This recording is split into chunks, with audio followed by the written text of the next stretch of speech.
দর্শক স্বাগত ডেইলি সানে। দেখছেন যে জাতীয় পার্টির কেন্দ্রীয় কার্যালয় ভাঙচুর চলছে, একেবারেই আগুন ধরিয়ে দিচ্ছে জাতীয় পার্টির কেন্দ্রীয় কার্যালয়ের সামনে থেকে। দেখানোর চেষ্টা করছি আমি মোহাম্মদ ইমাম হোসেন। দেখছেন যে জাতীয় পার্টির কেন্দ্রীয় কার্যালয় ভেঙে চুরে, নিচতলা থেকে ভেঙে চুরে বিভিন্ন সরঞ্জাম নিয়ে এসেছে এবং তা আগুন লাগিয়ে দেওয়ার চেষ্টা করছে।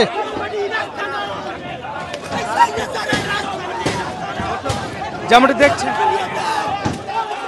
ভাঙা হচ্ছে জাতীয় পার্টির কেন্দ্রীয় কার্যালয়।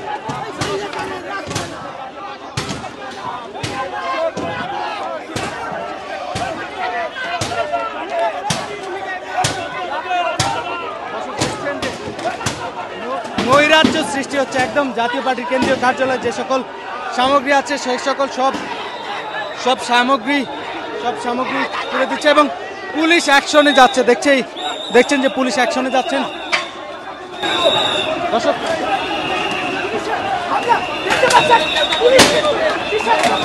পুলিশকে লক্ষ্য করে ইট পাটকেল নিক্ষেপ করছে এবং পুলিশ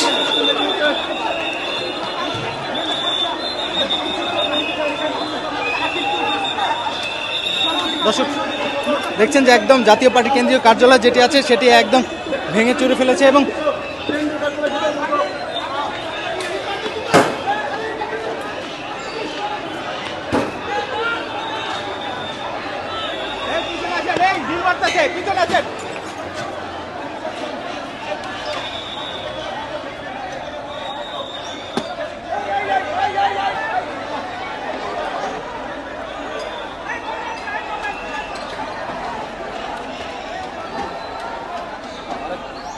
বিল মারতেছে ভয়াবহ বিল মারতেছে ভয়াবহ বিল মারতেছে এই ফালাই তো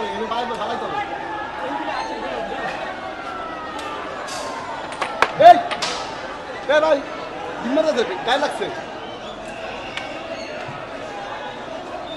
দেখছেন যে পুলিশকে কেন্দ্র করে ইট পাটকেল নিক্ষেপ করছেন এবং এক পাশ থেকে গণ অধিকার পরিষদের নেতাকর্মীরা ইট পাটকেল নিক্ষেপ করার চেষ্টা করছে। দর্শক ইতিমধ্যেই গণ অধিকার পরিষদের নেতাকর্মীরা জাতীয় পার্টি কেন্দ্রীয় কার্যালয়ের সামনে থেকে এসে কেন্দ্রীয় কার্যালয়ের নিচতলা ভেঙে যে সকল কার্যালয়ে সরঞ্জাম ছিল সবগুলো বের করে আগুন ধরিয়ে দিয়েছেন এবং পুলিশ সতর্ক অবস্থানে আছেন এবং অপর পাশেই গণ অধিকার পরিষদের নেতাকর্মীরা অবস্থান করছেন।